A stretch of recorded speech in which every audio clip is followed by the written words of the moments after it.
Mi prometido huyó con mi mejor amiga y mis ahorros el día de la boda. Se rieron hasta que se dieron cuenta de que las cuentas estaban vacías y el dinero era falso. Se siente una presión insoportable en el pecho cuando te miras al espejo vestida de blanco, sabiendo que la seda de tu vestido ha sido pagada con el mismo dinero que el hombre de tu vida está intentando sustraerte en ese preciso instante. Durante 3 años, Julián fue el compañero perfecto, el hombre que recordaba cada aniversario y que me apoyó cuando mi empresa de consultoría empezó a despegar. A su lado estaba Elena, mi mejor amiga desde el instituto, la mujer que sostuvo mi mano en el funeral de mi padre, y que ahora, según los mensajes que intercepté en su iPad la semana pasada, estaba planeando comprar un billete de solo ida a Brasil, con los ahorros de toda mi vida. Yo había acumulado casi 200.000 euros en una cuenta conjunta destinada a nuestra futura casa. Un fondo que alimenté con guardias de 20 horas y una austeridad que ellos aprovecharon para vivir como parásitos bajo mi techo. La dinámica de su traición era casi admirable por su frialdad. Mientras Elena me ayudaba a elegir el catering, le enviaba fotos de lencería a mi prometido, sugiriendo que pronto estarían celebrando mi ruina bajo el sol de Copacabana. Me convencí de que el dolor no me serviría de nada si no iba acompañado de una estrategia que los dejara no solo con el corazón roto, sino con el futuro calcinado. Me di cuenta de que la lealtad es un concepto elástico para quienes no tienen nada que perder. Mientras veía a Julián retocarse la corbata en el pasillo, a través de la cámara de seguridad que instalé en secreto en el despacho. Él no sabía que yo había descubierto el desvío de fondos que intentó realizar un mes antes. Pensaba que yo era la mujer ingenua y enamorada que firmaba cualquier documento que él me ponía delante, bajo el pretexto de los preparativos matrimoniales. La mañana de la boda, el ambiente en la suite del hotel era una obra de teatro grotesca. Elena entró con una copa de champán, fingiendo una emoción que casi me hace aplaudir por su capacidad interpretativa, diciéndome que Julián me esperaba en el altar con impaciencia. Lo que ella no sabía era que yo ya había retirado los 200.000 euros reales 3 días antes, sustituyéndolos por fajos de papel impreso de alta calidad que se utilizan en los rodajes de cine. Eran réplicas exactas al tacto inicial, pero con una pequeña inscripción en el lateral, que solo notarían cuando intentaran cambiarlos en una casa de divisas. La caja fuerte del despacho, que ellos pensaban saquear antes de salir hacia el aeropuerto, estaba llena de esa basura brillante. La dinámica de la humillación alcanzó su punto álgido cuando llegó el momento de la ceremonia. Me quedé en la habitación, viendo a través de la ventana cómo un coche de alquiler esperaba en la puerta trasera del hotel.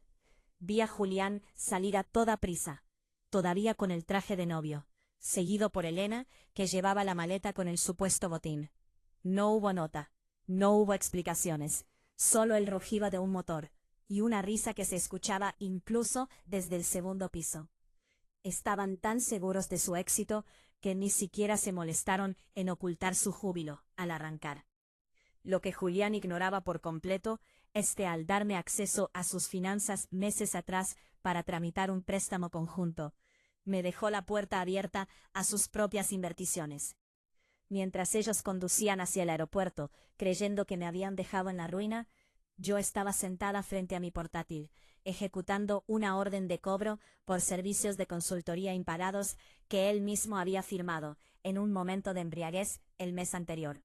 Sus cuentas personales, sus fondos de pensiones y hasta el último céntimo de la herencia de su abuela fueron absorbidos legalmente por mi empresa, en concepto de indemnización por incumplimiento de contrato. Me percaté de que la venganza es un plato que se sirve mejor con un extracto bancario en la mano y una copa de vino caro que ellos mismos habían pagado. Al llegar a la marca de los 4.000 caracteres de este desastre, el giro de los acontecimientos se volvió letal. Julián y Elena llegaron al mostrador de facturación de primera clase, proyectando una imagen de pareja exitosa que huye hacia la libertad.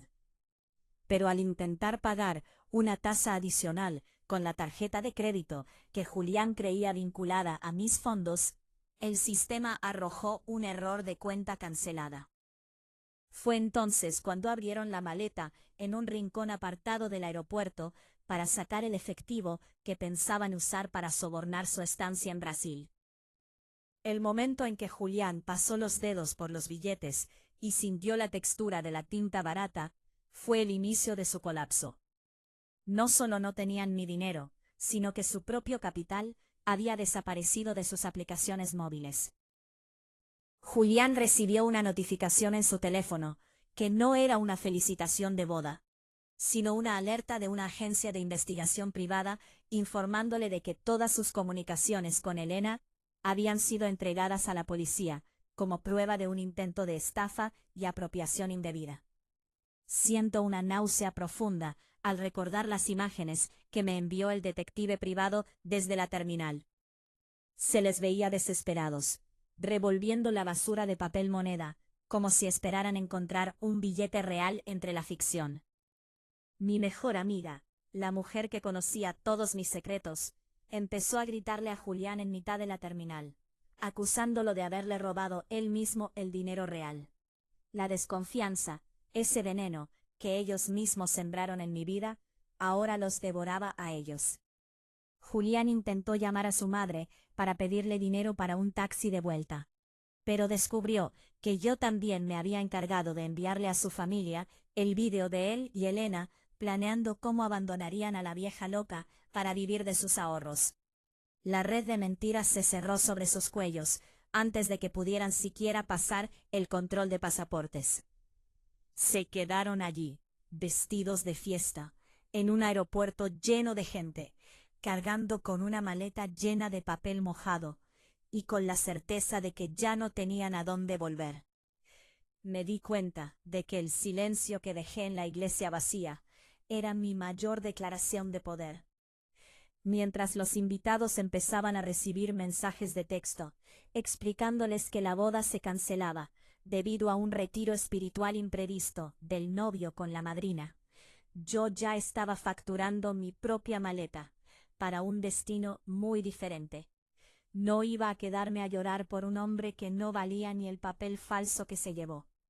Me percaté de que Julián había dejado en nuestro apartamento compartido una serie de documentos firmados que le daban la propiedad total de las deudas de mi empresa. Una jugada que él pensó que me hundiría, pero que yo había revertido al transferir la titularidad de los beneficios a una sociedad externa. Él ahora era el dueño legal de un montón de facturas impagadas y litigios laborales que yo había acumulado estratégicamente durante el último trimestre. La trampa estaba tan bien diseñada que cualquier abogado vería una transferencia voluntaria de activos de su parte hacia mi entidad. La atmósfera de victoria empezó a calar en mis huesos mientras veía el avión despegar, pero no el de ellos, sino el mío. Había alquilado una villa en la Toscana por un mes, pagada íntegramente con la devolución del catering y las flores, que cancelé en secreto un día antes del evento, recibiendo el reembolso en una cuenta que ellos no conocían.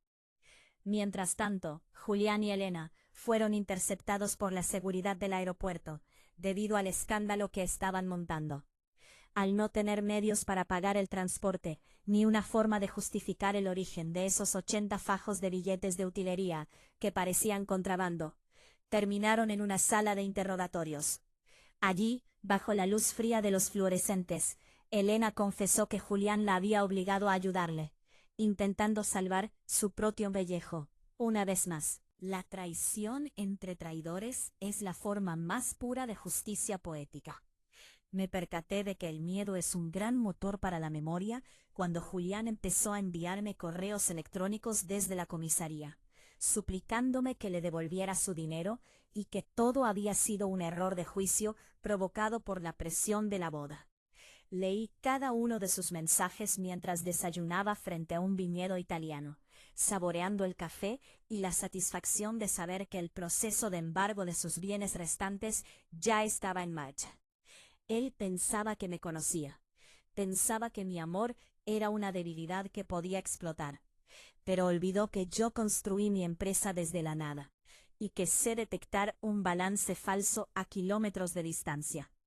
El giro final de este primer acto ocurrió cuando mi abogado me confirmó que la madre de Julián, avergonzada por el comportamiento de su hijo, decidió cederme su parte de la casa familiar como compensación por el daño causado, dejándolos a ambos literalmente sin un techo sobre sus cabezas cuando salieran de su detención preventiva. Siento una náusea profunda al pensar en lo cerca que estuve de unir mi vida a la de un hombre tan vacío. Pero esa sensación se disipa al ver el saldo de mi cuenta bancaria, que ahora incluía no solo mis ahorros recuperados, sino también las indemnizaciones por daños morales que mis abogados habían empezado a extraer de sus fondos bloqueados. La historia de la novia abandonada se convirtió rápidamente en la historia de la empresaria que realizó la liquidación más exitosa de su carrera. El día que debía ser el comienzo de una familia se convirtió en el día de mi emancipación absoluta de las sombras que me rodeaban. Julián y Elena ahora solo eran dos nombres en un expediente judicial. Dos sombras que se desvanecían mientras yo empezaba a escribir mi propia historia. Una donde yo era la única dueña de la pluma y del capital. Me di cuenta de que la lealtad es un concepto elástico para quienes no tienen nada que perder, mientras escuchaba la voz quebrada de Elena a través del teléfono del centro de detención. Ella, que siempre se jactó de su elegancia y de su control sobre las situaciones, ahora suplicaba, como una niña perdida, ofreciéndome la cabeza de Julián en una bandeja de plata, a cambio de que yo retirara los cargos por apropiación indebida. Me explicó que Julián no solo planeaba huir conmigo y mis ahorros, sino que tenía una segunda cuenta oculta, donde guardaba pruebas de que ella, mi gran confidente, había estado desviando dinero de mi empresa mucho antes de que empezaran su aventura. Elena estaba descubriendo por las malas que no hay honor entre ladrones, y que el hombre por el que me traicionó la estaba usando como escudo humano ante la fiscalía para salvar su propio pellejo. Me ofreció las claves de acceso a esos archivos y las grabaciones de Julián, admitiendo que nunca me quiso y que solo me veía como una cuenta corriente con patas, todo a cambio de mi perdón legal. Me percaté de que su oferta no nacía del arrepentimiento, sino del terror puro a verse sola en una celda, mientras el amor de su vida intentaba cargarle a ella todos los muertos financieros de nuestra relación fallida. La dinámica del juicio empezó mucho antes de que pusiéramos un pie en la sala de vistas, convirtiéndose en un tablero de ajedrez, donde yo movía las piezas desde la distancia, mientras ellos se devoraban entre sí en la prensa local. Al regresar a la ciudad para la primera audiencia de conciliación, la imagen de Julián en el pasillo del juzgado fue el recordatorio más crudo de lo rápido que se marchita la arrogancia cuando se queda sin presupuesto para trajes de diseño. Vestía la misma americana de la boda, ahora arrugada y con un olor a derrota que se percibía a metros de distancia. Mientras sus abogados intentaban negociar un acuerdo de reparación civil, que yo ya había dado órdenes de rechazar sin siquiera leerlo. No quería su dinero de vuelta únicamente, porque técnicamente ya lo tenía casi todo mediante los embargos preventivos que ejecuté. Quería que el peso de la ley les recordara cada segundo de mi humillación pública en el altar. Elena apareció escoltada por 2 agentes, con el rostro desencajado y lanzándole a Julián miradas cargadas de un odio que solo nace de una complicidad rota. En ese momento le entregué a mi abogado el sobre con la información que Elena me había filtrado la noche anterior desde su celda. Julián no sabía que su propia cómplice me había entregado el mapa de sus paraísos fiscales y las facturas falsas que usó para blanquear el capital que me robaba mes a mes, bajo el concepto de supuestos gastos de representación de mi consultoría. Me percaté de que el verdadero giro de esta confrontación no sería su ingreso en prisión, sino la revelación de que Julián me había estado engañando con algo mucho más grave que una simple aventura de alcoba. Gracias a los archivos que Elena me vendió por su libertad, descubrí que Julián tenía otra familia completa en una provincia vecina. Una mujer y 2 hijos pequeños, que también creían que él era un exitoso consultor internacional que pasaba semanas fuera por motivos de trabajo. La boda conmigo no era solo un robo por avaricia, era su salida de emergencia desesperada para financiar una doble vida que se estaba hundiendo bajo el peso de deudas imparables y mentiras acumuladas durante años. Al ver la cara de Julián, cuando mi abogado mencionó los nombres de su otra esposa y sus hijos en mitad de la audiencia pública, sentí una satisfacción tan gélida que me asustó mi propia falta de compasión. El silencio que cayó en la sala fue absoluto, roto únicamente por el sonido de los periodistas tecleando frenéticamente. Elena, que hasta ese segundo creía ser la única mujer en la vida de Julián, además de mí, se derrumbó literalmente sobre la mesa de la defensa, dándose cuenta de que ella también había sido una herramienta desechable en su esquema de supervivencia. Había traicionado 15 años de amistad y su carrera profesional por un hombre que le mentía incluso sobre su estado civil y su descendencia. Siento una náusea profunda al recordar cómo Julián intentó acercarse a mí durante el primer receso de la sesión, con esa sonrisa manipuladora y esos ojos de perro apaleado, que tantas veces me hicieron ceder en el pasado cuando discutíamos por nimiedades. Me dijo, con una voz baja y urgente que pretendía ser íntima, que si lo ayudaba a salir de este lío, él me revelaría dónde había escondido una caja de seguridad con joyas antiguas de su familia, que no aparecían en ningún inventario oficial.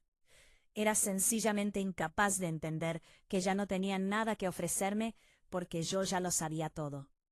Lo miré a los ojos y solo vi el vacío de un hombre que ha pasado tanto tiempo construyendo ficciones que ya no sabe qué parte de su realidad es auténtica. Le recordé que la policía ya estaba de camino a la casa de su otra familia para registrarla, y que su propia madre ya había emitido un comunicado desvinculándose de sus actos. La dinámica del poder había cambiado tanto que él parecía un niño pequeño intentando negociar con un gigante que lo observaba desde las alturas. La fase de destrucción social estaba completa. Su nombre estaba manchado en todos los círculos financieros del país, y sus activos estaban bajo una orden de embargo que no se levantaría en varias décadas. Me alejé de él sintiendo que cada paso me devolvía la dignidad que ellos intentaron pisotear, mientras lo dejaba solo con sus abogados, que ya empezaban a recoger sus maletines, al ver que el caso era un suicidio legal. Me di cuenta de que el miedo es un gran motor para la transformación, cuando vi mi reflejo en el cristal de los juzgados, antes de salir a la calle. Ya no quedaba nada de la mujer que lloraba por un vestido de novia manchado de traición y billetes falsos. Ahora había una empresaria que no permitía que nadie se acercara lo suficiente como para ver sus cartas, sin antes demostrar una lealtad a toda prueba. Elena intentó un último movimiento desesperado, cuando subió al estrado de los testigos. Alegó que yo la había obligado a aceptar el dinero bajo coacción, y que mi empresa era en realidad una tapadera para actividades ilícitas, que ella intentó denunciar sin éxito. Fue un ataque patético, mal ejecutado y carente de cualquier base documental. Mi equipo legal presentó de inmediato los registros de su propio ordenador personal, donde ella misma redactaba los correos electrónicos para Julián, riéndose de lo fácil que era quitarme el capital mientras yo estaba en reuniones de negocios o viajes de trabajo. La sala escuchó sus propias palabras, grabadas en audios de WhatsApp recuperados de la nube, donde planeaba con lujo de detalles cómo gastarían mi dinero en las playas de Brasil, y cómo se burlaba de mi elección de flores para la boda, llamándome ingenua por creer en la fidelidad eterna. La humillación que sentí aquel día en la iglesia se transfirió íntegramente a ella, mientras el juez le pedía que guardara silencio ante la evidencia irrefutable de su propia maldad y falta de ética. La dinámica de la justicia se volvió implacable cuando el fiscal presentó los cargos por blanqueo de capitales agravado. Julián, al verse acorralado por las pruebas de su otra familia y los desvíos de fondos, decidió declararse culpable de la mayoría de los cargos con la esperanza de reducir su condena, vendiendo a Elena en el proceso como la verdadera cerebro detrás de la manipulación de las cuentas de mi empresa. Verlos insultarse en el pasillo de los juzgados durante el último día de la audiencia, gritándose traiciones cruzadas y revelando intimidades asquerosas, mientras los guardias de seguridad intentaban separarlos, fue la clausura emocional que yo necesitaba para sanar. No hubo drama romántico ni finales agridulces de película de domingo. Solo dos delincuentes de poca monta dándose cuenta de que el mundo que intentaron robarles a otros se les había quedado pequeño, frío y oscuro. La madre de Julián se me acercó a la salida del edificio, no para pedirme clemencia o dinero, como yo esperaba, sino para pedirme perdón con lágrimas en los ojos por el monstruo que había criado bajo su techo. Le di la mano con respeto, reconociendo su propio dolor, pero mantuve la firmeza de quien no piensa mirar atrás ni un solo segundo. El daño estaba hecho, pero la reconstrucción de mi vida era ahora mi única y absoluta prioridad. Me percaté de que el silencio que dejé en aquella iglesia vacía el día de mi no boda era mi mayor declaración de poder frente a la sociedad que esperaba que yo me hundiera en la depresión. Mientras los invitados y conocidos seguían enviando mensajes de asombro ante las noticias que salían en televisión, yo ya estaba facturando mi propia maleta para un destino muy diferente, lejos de los cotilleos y la compasión barata. Lo que Julián ignoraba por completo es que al darme acceso indirecto a sus dispositivos meses atrás, me permitió instalar un software de rastreo que me dio la ubicación de cada propiedad que había puesto a nombre de terceros. Gracias a eso, mi empresa pudo recuperar activos que el banco ni siquiera sabía que existían.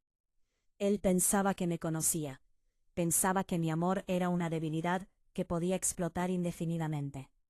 Pero olvidó que yo construí mi imperio desde la nada absoluta, y que sé detectar un balance falso o una intención oculta a kilómetros de distancia. La trampa que él diseñó para dejarme en la calle se convirtió en su propia jaula de oro invertida. Y cada vez que intentaba moverse legalmente, los barrotes de la fiscalía se estrechaban un poco más sobre su cuello. Siento una náusea profunda al pensar en los años que perdí creyendo en sus palabras de amor y apoyo, pero esa sensación se desvanece rápidamente cuando miro el nuevo proyecto social en el que estoy invirtiendo mis energías. He comprado el local comercial donde Julián quería abrir su propia consultoría fraudulenta con mi dinero, y lo he convertido en un centro de asesoría integral para mujeres que han sufrido violencia económica y estafas por parte de sus parejas. Es mi forma personal de cerrar el círculo y transformar el estiércol en abono. El dinero que ellos querían usar para lujos asiáticos y huidas tropicales ahora sirve para pagar a los mejores abogados y asesores financieros a mujeres que no tuvieron mi misma suerte o mi formación técnica para defenderse de los parásitos. Me di cuenta de que la mejor forma de olvidar mi propia tragedia era convertirla en la tabla de salvación de otras, usando cada céntimo recuperado de las cuentas bloqueadas de mis traidores para financiar la libertad de quienes todavía están atrapadas en redes de manipulación similares a las que yo sufrí.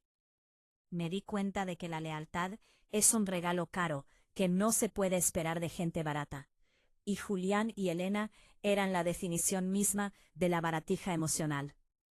Mi empresa se expandió a nivel internacional durante el proceso judicial, y curiosamente recibí una oferta de colaboración de una firma muy importante radicada en Brasil. El mismo destino a donde ellos soñaban con escapar con mi fortuna. Acepté el contrato y viajé allí solo por la deliciosa ironía de saber que yo caminaría por las arenas de Copacabana con el dinero que ellos soñaron robarme. Mientras ellos veían pasar los días a través de un patio de cemento rodeado de alambre de espino y muros de hormigón. La vida tiene una forma muy curiosa y precisa de poner a cada individuo en su lugar si tienes la paciencia y la inteligencia suficiente para esperar a que la marea de la mentira baje y revele quién estaba nadando desnudo. Mi victoria no fue solo ganar el juicio, sino recuperar la capacidad de confiar en mi propio instinto por encima de las palabras de cualquier hombre o supuesta amiga. Me di cuenta de que la verdadera libertad no es el olvido, sino la capacidad de mirar hacia atrás y no sentir absolutamente nada, mientras contemplas el desastre que otros intentaron provocar en tu vida. Un año después de que la sentencia contra Julián y Elena se hiciera firme, el eco de sus nombres en los medios locales se había extinguido, dejando paso a mi propia narrativa de éxito y resiliencia. La dinámica de mi rutina diaria había cambiado por completo. Ya no me despertaba con la ansiedad de revisar las cuentas para ver qué nuevo agujero habían cavado, sino con la satisfacción de liderar una fundación que se dedicaba a rastrear activos ocultos para mujeres que habían sido víctimas de estafadoras románticos. Utilicé el dinero que recuperé de las cuentas de Julián y la indemnización por daños morales para comprar el antiguo edificio donde él planeaba montar su oficina de fachada. Lo vacié de cada recuerdo, de cada mueble que él eligió con mi dinero, y lo convertí en un santuario de justicia financiera. Me percaté de que cada vez que ayudaba a una mujer a recuperar su patrimonio, estaba recuperando un pedazo de la dignidad que Elena intentó arrebatarme cuando se reía de mi ingenuidad en aquellos audios de WhatsApp, que ahora formaban parte del archivo judicial. La dinámica del poder se invirtió de tal manera que a veces me resultaba difícil recordar a la mujer que lloraba vestida de blanco en una suite de hotel, mientras su prometido huía con su mejor amiga. Mi empresa de consultoría se había transformado en un referente de seguridad corporativa, y mi nombre era sinónimo de una integridad inquebrantable. Mientras tanto, recibía informes trimestrales de mis abogados sobre la situación de los condenados. Julián, en la prisión de alta seguridad, había intentado organizar varios esquemas de estafa entre los internos. Pero su reputación de traidor lo precedía, y terminó siendo aislado por sus propios compañeros, quienes no toleraban a alguien que vendiera a su cómplice a la primera de cambio. Elena, por su parte, escribía cartas semanales a cualquier contacto que le quedara en el exterior, suplicando por un empleo o una recomendación para cuando saliera bajo libertad condicional. Pero el estigma de su traición era una mancha de aceite que se extendía por todos sus antiguos círculos sociales. Me di cuenta de que su mayor castigo no era la privación de libertad física, sino la muerte social absoluta, en una ciudad que ya no las recordaba por su belleza o su estatus, sino por su mezquindad y su fracaso estrepitoso. Me percaté de que el destino tiene una ironía exquisita, cuando recibí una notificación del sistema penitenciario informándome de que Julián solicitaba una mediación personal conmigo para pedirme perdón formalmente. Al principio, la idea me pareció un insulto a mi inteligencia, pero luego comprendí que era el cierre que necesitaba para poner el último clavo en su ataúd emocional. Acepté la visita no por compasión, sino para que él viera, a través del cristal reforzado, en qué se había convertido la mujer que intentó destruir. Cuando aparecí en la sala de visitas, Julián parecía un anciano. El estrés del juicio y la dura realidad de la cárcel habían borrado cualquier rastro del encanto que una vez me cautivó. Intentó empezar un discurso ensayado sobre el arrepentimiento y la presión que Elena ejerció sobre él, pero lo interrumpí con un gesto gélido. Le recordé que yo no estaba allí para escuchar sus ficciones, sino para informarle de que había comprado la casa de su otra familia, la que él mantenía en secreto, y que les había permitido seguir viviendo allí bajo un alquiler simbólico a condición de que testificaran contra él en la pieza separada por abandono de familia. La cara de Julián se descompuso al darse cuenta de que incluso sus secretos más profundos ahora trabajaban para mi beneficio y para la protección de las personas que él también había intentado usar. Siento una náusea profunda cada vez que recuerdo la frialdad con la que Julián intentó negociar incluso en ese momento, preguntándome si, después de todo, no quedaba algo de amor que pudiera traducirse en un ingreso mensual para su cuenta del economato. Fue en ese instante cuando comprendí que hay personas que nacen sin alma y que mueren intentando robarla de los demás. Me levanté sin responder, ajustándome mi abrigo de diseño, que valía más que todo lo que él había intentado robarme en su vida. Me di cuenta de que mi silencio era la respuesta más devastadora que podía darle. Ya no era una víctima, ni siquiera era su enemiga.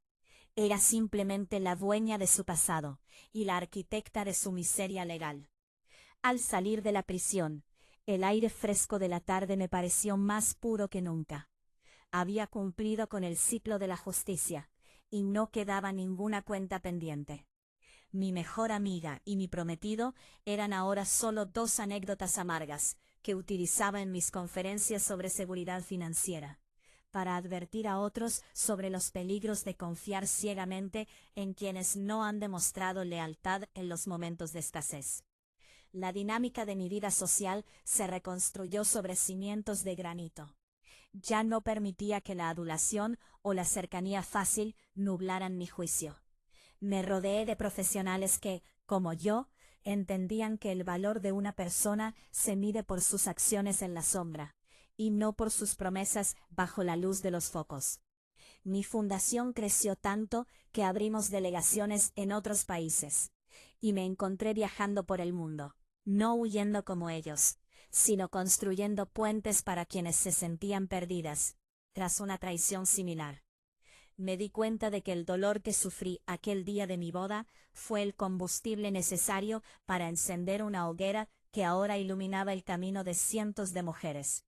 La humillación pública se transformó en una autoridad moral que ninguna campaña de marketing podría haber comprado. Cada vez que veía mi nombre en la lista de las mujeres más influyentes del sector, recordaba con una sonrisa la maleta llena de billetes de atrezo y cómo aquel pequeño gesto de previsión cambió el curso de mi historia para siempre. Me percaté de que el perdón no es algo que se le da al otro para que se sienta mejor, sino algo que te das a ti misma para dejar de cargar con el cadáver de una relación muerta. No perdoné a Julián ni a Elena por lo que hicieron, pero me perdoné a mí misma por haber creído en ellos. Esa distinción fue la que me permitió volver a confiar en mi propio criterio, y eventualmente abrir mi corazón a personas que no necesitaban mi dinero para sentirse poderosas. La reconstrucción de mi imperio no fue solo financiera, fue espiritual. El local de la antigua consultoría de Julián ahora albergaba una biblioteca jurídica especializada en delitos económicos contra la mujer. Y cada vez que pasaba por allí, sentía que el círculo se cerraba con una precisión matemática. La justicia poética no es algo que ocurre por azar, es algo que se fabrica con paciencia, inteligencia y una pizca de crueldad necesaria para desmantelar a quienes se creen intocables. Siento una náusea profunda cuando pienso en cómo Elena intentó contactarme una última vez a través de un abogado de oficio, alegando que tenía una enfermedad terminal y que su último deseo era morir en paz conmigo. Investigué la reclamación, y como era de esperar, era otra mentira más de su repertorio inagotable. Solo era una estratagema para conseguir un traslado a una unidad médica con menos vigilancia. Denuncié el intento de fraude ante la Junta de Tratamiento, y su clasificación penitenciaria bajó de inmediato, alejándola aún más de cualquier posibilidad de libertad condicional. Me di cuenta de que ella nunca cambiaría, que moriría intentando engañar al sistema, porque era la única forma en que sabía interactuar con la realidad. Su traición no fue un error de juventud, fue una declaración de principios, y los míos dictaban que no hay espacio para la clemencia con quienes utilizan la enfermedad como moneda de cambio después de haber intentado desangrarte emocionalmente. La atmósfera de mi hogar actual es de una paz que nunca conocí mientras estaba con Julián. Ya no hay secretos. Ya no hay iPads bloqueados con códigos sospechosos. Ya no hay llamadas que se cortan cuando entro en la habitación. Vivo en una casa que compré con el fruto de mi trabajo honesto, rodeada de personas que me valoran por lo que soy y no por lo que tengo en el banco. Me percaté de que el mayor robo que Julián intentó perpetrar no fue el de mis ahorros, sino el de mi capacidad de paz mental. Y al fallar en lo segundo, su fracaso en lo primero fue total. Hoy, cuando miro hacia el horizonte, ya no busco sombras ni traidores. Solo veo las infinitas posibilidades de una mujer que aprendió que la traición es solo el examen final para graduarse en la maestría de la propia vida. La historia de la novia abandonada con billetes falsos se convirtió en la leyenda de la mujer que convirtió el papel moneda de juguete en una fortuna real de respeto y poder. Me di cuenta de que a veces el universo te quita lo que quieres para darte lo que realmente necesitas. Una visión clara de quienes te rodean. Julián y Elena pensaron que se llevaban mi futuro en aquella maleta, pero lo que realmente hicieron fue llevarse la basura de mi presente para que yo pudiera limpiar el terreno y construir algo eterno. La dinámica de la traición es circular. Ellos se traicionaron entre sí porque no conocen otro lenguaje. Y yo me mantuve fiel a mí misma porque no conozco otra forma de existir. Al final del día, cuando cierro la puerta de mi despacho y veo la ciudad iluminada a mis pies, sé que cada billete falso que imprimí para ellos fue la mejor inversión de mi carrera. No solo salvé mi dinero, salvé mi alma de una vida de mediocridad al lado de un parásito y una víbora que se merecían el uno al otro en la oscuridad de una celda compartida por el odio. Siento una náusea profunda por la mujer que fui, la que se conformaba con migajas de afecto y que no se atrevía a cuestionar las mentiras evidentes. Pero esa náusea es el recordatorio necesario para no volver a bajar la guardia nunca más. La lección fue cara. Costó una boda y años de esfuerzo. Pero el título de propiedad de mi propia libertad no tiene precio. Hoy firmo mis contratos con una pluma que lleva grabada la fecha de mi no boda. Un recordatorio constante de que mi firma es mi palabra y mi palabra es ley. Julián y Elena ahora son solo notas a pie de página en una biografía que todavía tiene muchos capítulos de éxito por escribir. Mientras ellos se hunden en la irrelevancia de una sentencia que nunca terminará de pagarse porque el tiempo perdido no tiene reembolso. Me percaté de que la mejor venganza no es el ojo por ojo, sino vivir tan bien que tus enemigos se vuelvan invisibles ante el brillo de tu propia luz. Gracias por ver. Suscríbete para más videos.